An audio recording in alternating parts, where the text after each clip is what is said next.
덴마크 실존주의 철학자 키에르케고르는 자기 연민에 빠지는 이 고독이야말로 죽음에 이르게 하는 병이다. 여러분, 자기 연민에 빠지면 인생이 고독해지게 되고 그게 결국 죽음에 이르는 병이라는 거죠. 또 다른 키에르케고르의 말이 절망은 죽음에 이르는 병이다. 이제 그런 말도 했잖아요. 여러분, 자기 연민에 빠지면 자기를 스스로 동정하는 것입니다. 나를 불쌍히 여기는 것인데 내 인생은 참 초라해. 나는 정말 비참해. 내 인생이 왜 이런지 모르겠어. 자기 연민에 빠지는 순간에 스스로 자기 인생을 가둬버립니다. 다른 사람들로부터도 차단시키고 환경으로부터도 차단시키고 하나님으로부터도 차단시키면 내 인생이 정말 비참해지기 시작해요. 그게 점점 나를 죽인다는 거예요. 여러분의 인생을 닫아버리는 인생 되지 마시기 바랍니다. 우리는 항상 내일을 향해서 열어놓는 인생, 환경과 문제를 바라보면서도 믿음의 태도를 가지면 하나님을 향해 내 인생을 열어놓고 하나님의 은혜를 통해서 내 삶을 세워가는 삶이 되는 거잖아요. 그러니까 지금 나는 자기 연민에 빠져 있지 않는지 스스로 내 인생을 초라하게 여기고 비참하게 여기고 불행하다고 생각하고 신세한탄하고 이렇게 자기 연민에 빠져 있는 내 모습, 이 무서운 함정에 빠진 거예요. 이렇게 살아가는 내 모습은 결국 내 영혼을 죽이고 내 마음을 죽여가고 인생을 죽여가는, 차단시켜버리는, 가둬버리는 불행한 인생이 되는 것입니다. 여러분의 인생을 미래를 향해서 열어놓으시기 바랍니다. 하나님을 향해서도 열어놓으시기 바랍니다. 이 삶이 온전한 믿음의 복된 삶이죠. 오늘 본문에 등장하는 한 사람이 있어. 이 사람의 사는 곳은 여리고라고 되어 있고 이 사람의 직업은 거지입니다. 또 맹인이라고 되어 있어요. 디메오의 아들 바디메오, 이게 이 사람의 이름이잖아요. 신상에 대해서 우리가 이렇게 성경을 통해서 보면 이 사람은 참 불행하겠다. 이 사람은 참 힘들겠다. 이 사람은 참 생활이 비참하다. 맹인에다가 거지인 이 사람의 인생을 누가 보더라도 저 사람 참 행복할 것 같아. 저 사람 참 인생이 부러워. 이럴 사람은 아무도 없잖아요. 그러면 바디메오는 자기 인생을 어떻게 생각했을까? 자기 인생을 비참하다고 여기고 불행하다고 여기고 자포자기하고 절망하고, 보편적으로 이런 삶의 현실이라고 하면 우리가 생각할 때는 인생 자기 비관하고 인생 포기하고 자살을 해도 몇 번 했을 것 같고 불행하다고 여기며 신세한탄하면서 하루하루 그렇게 꿈없는 인생을 보내야 될 것 같은데, 오늘 성경에 등장한 이 사람은 그런 것 때문에 등장한 게 아니에요. 말씀이 기록된 것은 이 사람은 예수님을 향해서 그의 인생을 열어놓았습니다. 예수님의 이름을 부르면서 예수님을 찾았습니다. 예수님을 만나면서 자기 인생을 바꿔버렸습니다. 이게 오늘 성경에 등장한 바디메오의 인생의 모습이잖아요. 거지의 생활로 구걸하면서 하루하루 지내는 맹인인 이 소경 거지 바디메오. 하루하루 살아가면서 그렇게 꿈없는 인생처럼 보였던 어느 날 예수님에 대한 소식이 전해졌어요. 예수님이라는 분이 계신데 그분을 만나는 사람들 어떤 병을 가졌든지 치료를 받더라. 그분을 만나는 사람들은 변화가 되더라. 이런 소식을 아마 전해 들었던 것 같아요. 자기가 맹인이기 때문에 찾아갈 수는 없지만 구걸하는 그 자리에 어느 사람이 예수님이시다 하는 이야기를 했어요. 그 순간에 정신이 번쩍 나고 소망을 가지고 예수님의 이름을 부르기 시작했습니다. 예수님을 자기 인생에 끌어들였습니다. 예수님을 붙잡았습니다. 그리고 자기 인생을 바꾸었습니다. 우리가 변화되는 중요한 태도는 여러분의 인생에 예수님을 초청하시기 바랍니다. 예수님을 만나시는 삶이 되시기 바랍니다. 말씀을 붙잡는 인생이 얼마나 중요해요. 말씀을 향해 내 인생을 열어놓는 것, 말씀을 통해서 내 인생을 바꾸고자 하는 의지를 가지고 믿음으로 하나님을 향하는 마음을 갖는 것, 이것이 내 인생을 바꾸는 중요한 자리가 되겠죠. 일반적으로 사람들이 절망하고 낙심하고 고독에 빠지는 이유가 몇 가지 있습니다. 그중에 가장 첫 번째는 힘들고 어려운 일 만나는 그 환경에서 나는 이제 혼자야. 나는 이제 지쳤어. 힘들어. 나는 더 못할 것 같아. 나를 돕는 사람도 없고 나를 이해하는 사람도 없고 나는 혼자, 이렇게 생각하시는 그 순간에, 혼자라고 생각하는 그 순간에 인생을 가둬버립니다. 절망에 빠지게 만들고 고독하게 만들고 불행하게 만들어요. 열왕기상 19장에 등장하는 엘리야라는 너무나 위대한 하나님의 선지자 엘리야가 이 함정에 빠져버렸어요. 얼마나 대단한 선지자냐면 3년 6개월 동안 하늘에서 비가 내리지 않도록 기도했던 사람이기도 하고, 아합왕과 맞서서 이 믿음을 지켜내면서 하나님의 말씀을 선포했던 사람이기도 하고, 갈멜산에서 아합왕과 바알과사 선지자 850명과 대결할 때에도 전혀 겁먹지도 않았고 두려워하지도 않았고요. 목숨에 대해서 염려하지도 않고 이렇게 당당하게 섰던 이 엘리야 선지자. 마른 하늘에도 하늘에 비가 내릴 거라는 믿음을 가지고 기도했던 엘리야. 그런데 그랬던 엘리야가 열왕기상 19장에서는 갑자기 도망자가 되어버렸어요. 이세벨의 말 한마디 때문에 도망쳐서 로뎀나무, 광야 로뎀나무 아래 앉아서 하나님 저 못 살겠어요. 저 죽여주세요. 저는 이제 지쳤어요. 저는 힘들어요. 그때 했던 고백이 나만 홀로 남았으니, 나만 혼자 남았으니. 한번 성경을 보실까요? 열왕기상 19장 10절 말씀입니다. 같이 보겠습니다. 시작. 그가 대답하되 내가 만군의 하나님 여호와께 열심히 유별하오니 이는 이스라엘 자손이 주의 언약을 버리고 주의 제단을 헐며 칼로 주의 선지자들을 죽였음이오며 오직 나만 남았거늘 그들이 내 생명을 찾아 빼앗으려 하나이다. 지금 엘리야가 왜 이렇게 겁쟁이가 됐을까요? 엘리야가 왜 이렇게 인생을 자포자기하고 있을까요?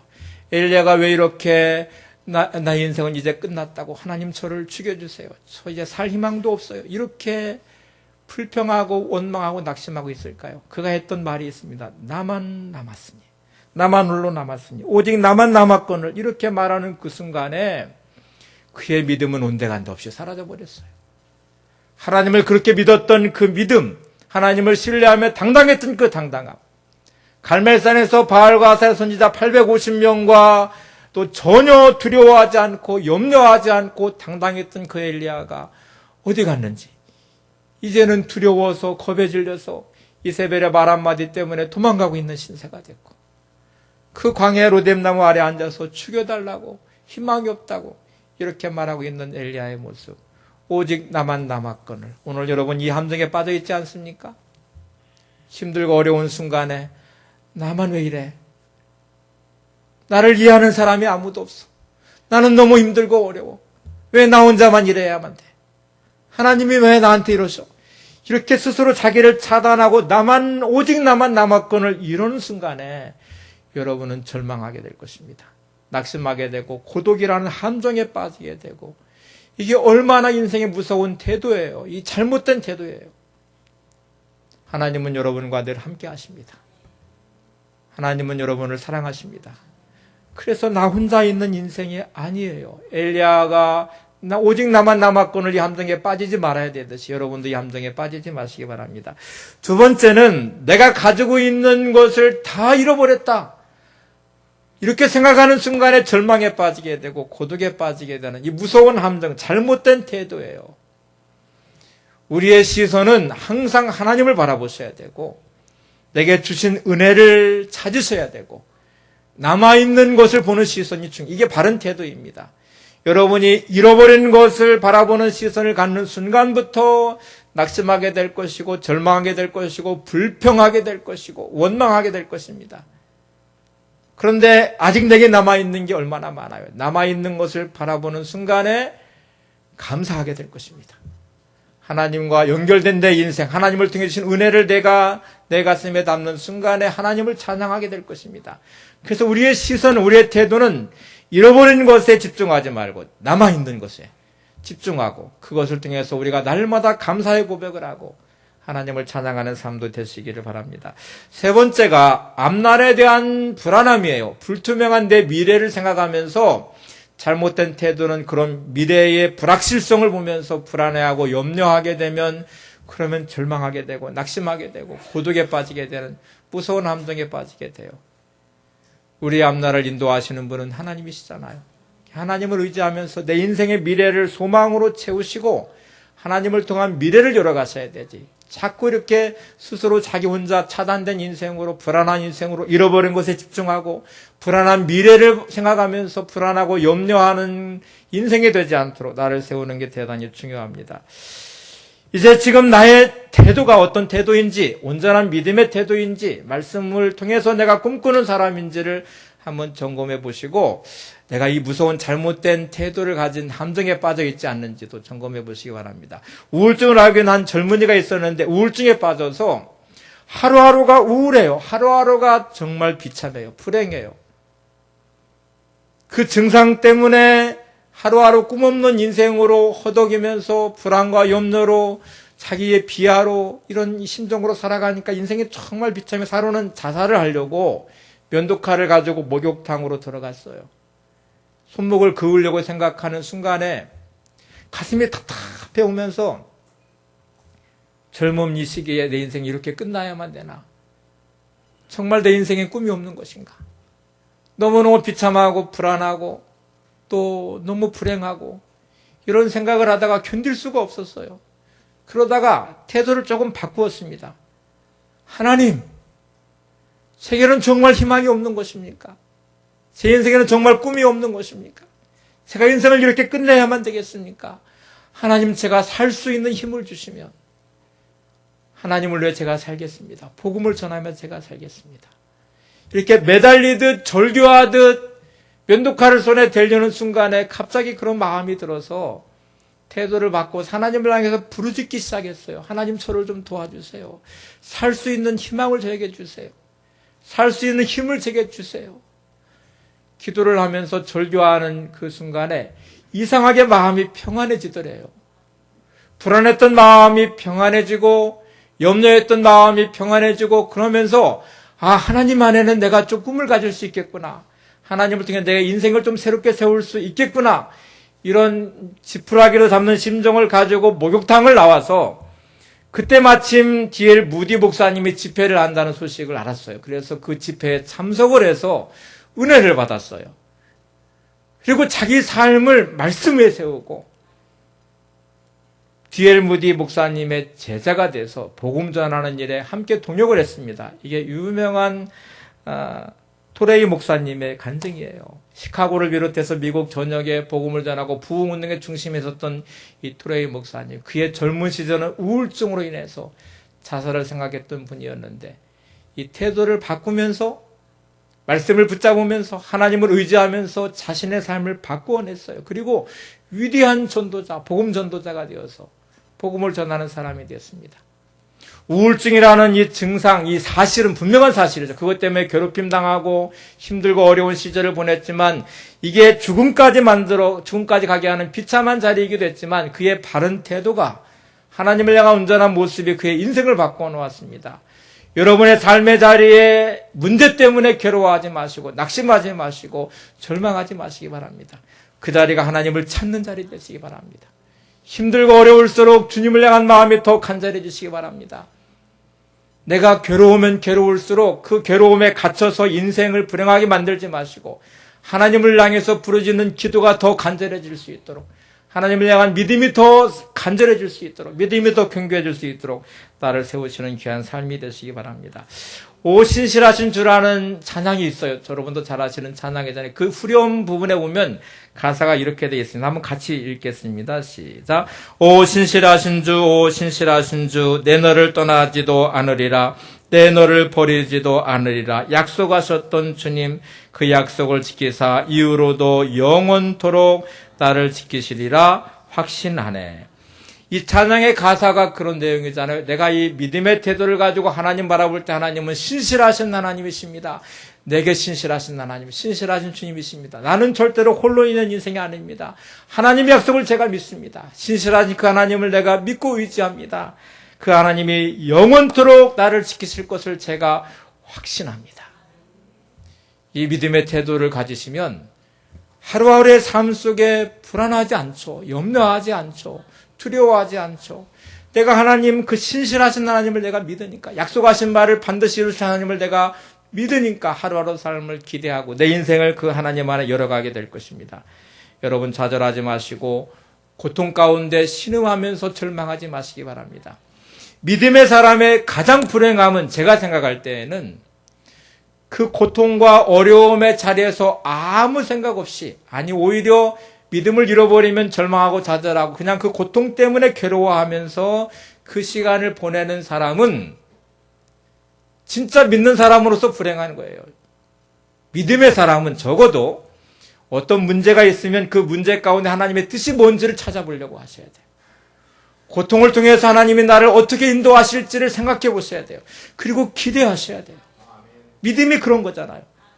하나님, 내가 이 문제가 정말 힘들고 어려운데 이 문제를 통해 하나님이 나를 인도하심을 제가 믿습니다. 하나님의 뜻이 있음을 제가 확신합니다. 이 문제 내가 너무너무 힘들고 어렵지만 이 고통의 자리를 지나면서 하나님이 저를 연단하시고 다듬으셔서 하나님의 뜻대로 저가 쓰임받을 것을 제가 확신합니다. 이렇게 믿음이 그 안에서 믿음이 있어야 되잖아요. 근데 믿는다고 하면서도 그게 없으면 진짜 불행한 거예요. 믿는 사람으로서의 불행함이에요. 어려움 당하는 것 때문에 불행한 게 아니고 문제 때문에 불행한 게 아니고 그런 생각을 하고 있는 내 자신이 불행한 거죠. 여러분, 믿음의 사람이 되시기 바랍니다. 옆에 분 보시면서 믿음의 사람이 되시기 바랍니다. 오늘 본문을 다시 돌아가면 불행할 수밖에 없는 이 사람, 거지이며 맹인인 바디메오, 예수님에게 인생의 소망을 두었습니다. 그리고 예수님 만나기를 간절히 소망했습니다. 예수님이 그곳에 지나가신다는 말을 듣는 순간에 그는 가만히 있을 수가 없었어요. 그래서 외치기 시작했습니다. 다윗의 자손 예수여, 나를 불쌍히 여기소서. 다윗의 자손 예수여, 나를 불쌍히 여기소서. 사람들이 거지가, 구걸하는 거지가 소리를 지르고 있으니까 야, 시끄럽다, 잠잠해라, 이렇게 막았어요. 여러분이 살면서 어려움 만날 때 내가 용기를 가지고 뭔가 해보려고 하는데 자꾸 사람들이 나를 자꾸 주저앉혀요. 틀렸어, 끝났어. 내가 나를 주저앉히기도 해요. 소경거지 바디메오도 이런 장애물을 만났습니다. 야, 거지 주제에 무슨 소리치냐, 시끄럽다, 잠잠해라. 소경거지 바디메오는 거기에 굴하지 않고 더 큰 소리로 다윗의 자손 예수여, 나를 불쌍히 여기소서. 오늘 여러분에게 이 마음이 있으셨으면 좋겠어요. 힘들고 어려울 때 낙심하게 하는 내 마음의 소리, 주변의 사람들의 소리, 힘든 환경들 때문에 주저앉지 마시고 그럴 때마다 주께로 달려나오시기 바랍니다. 하나님께 더 간절히 기도하시기 바랍니다. 힘들고 어렵다고 주저앉으시면 안 돼요. 몸이 아프다고 그냥 그거에 주저앉으시면 안 돼요. 예배하는 이 자리가 얼마나 중요하고 기도하는 자리가 얼마나 중요하고 하나님 만나는 자리가 얼마나 중요해요.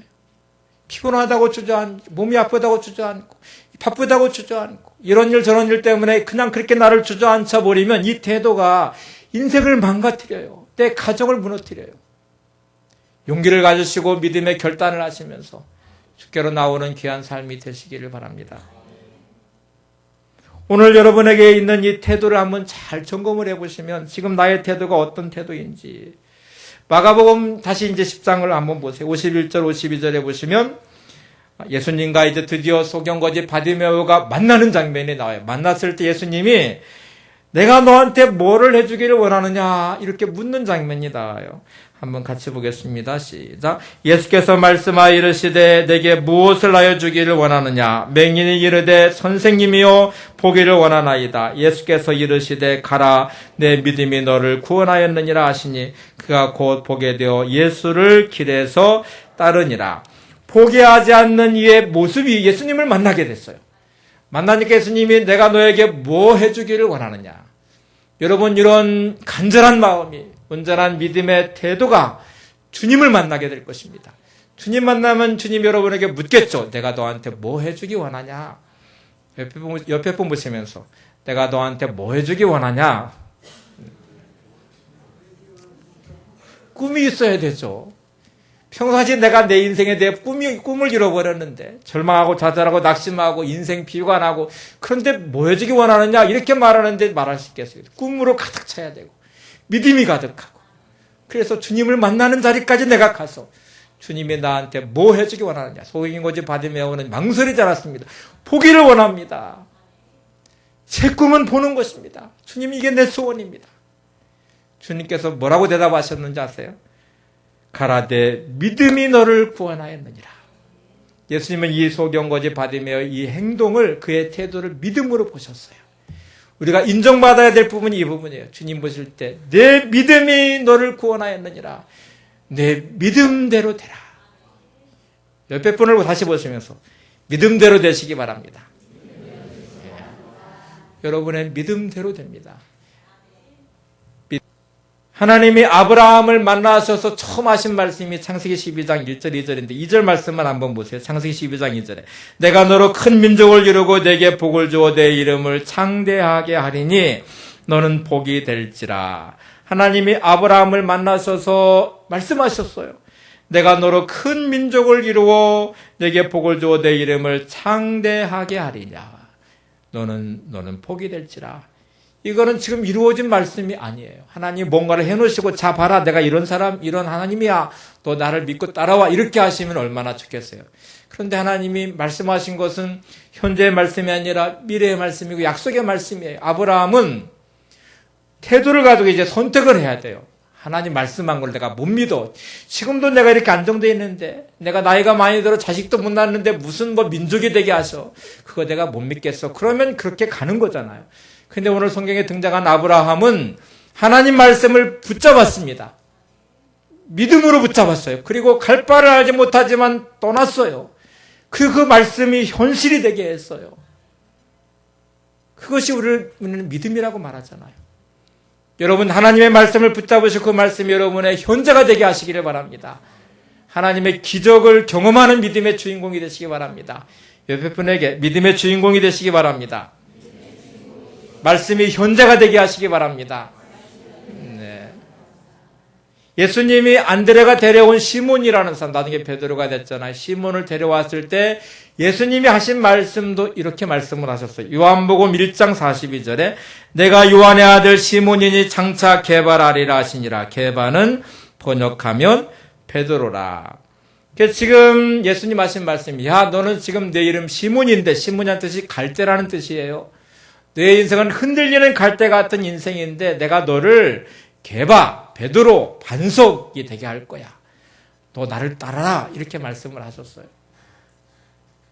지금의 인생은 갈대같이 흔들리지만 내가 너를 반석과 같은 인생으로 만들 거야. 너는 베드로야. 너는 게바야. 이렇게 말씀하세요. 하나님은 여러분을 향해서 하나님의 자녀잖아요. 축복하세요. 여러분의 인생을 인도하실 거예요. 그 말씀을 내가 붙잡고 맞습니다. 하나님 제가 이렇게 되기를 원합니다. 순종하셔야 돼요. 베드로가 주님의 그 말씀에 배와 그물을 버려두고 예수를 쫓으니라. 예수를 따르니라. 그리고 이제 드디어 성경에 베드로의 인생에 등장하면서 어떻게 베드로의 인생이 만들어졌는지를 우리에게 보여주잖아요. 여러분 말씀을 따라 순종하는 여러분의 인생을 보여주시기를 바랍니다. 그 인생이 하나님 앞에 드러나는 삶이 되시기를 바랍니다. 어떻게 하나님이 내 인생을 인도하셨는지를 간증할 수 있는 사람이 되셔야 되잖아요. 이때 중요한 게 믿음의 태도잖아요. 태도가 얼마나 중요해요. 내 인생을 내가 어떻게 만들 것인가. 일어난 사실을 나는 어떤 태도를 가지고 바라보고 어떻게 해석을 하고 있는지를 한번 잘 점검해 보시면서 여러분의 인생이 좀 아름답고 멋지고 훌륭한 인생으로 만들어 가시기를 바랍니다. 보세요. 어느 순간에 내가 마음을 바꾸어서 하나님을 향해서 내 마음을 열었다. 어느 순간에 내가 믿음을 가지고 하나님을 의지하는 자리에 내가 있다. 어느 순간에 내가 힘들고 어려운데 절망하고 낙심하고 불평하다가 하나님을 향해서 기도하는 자리가 시작됐다.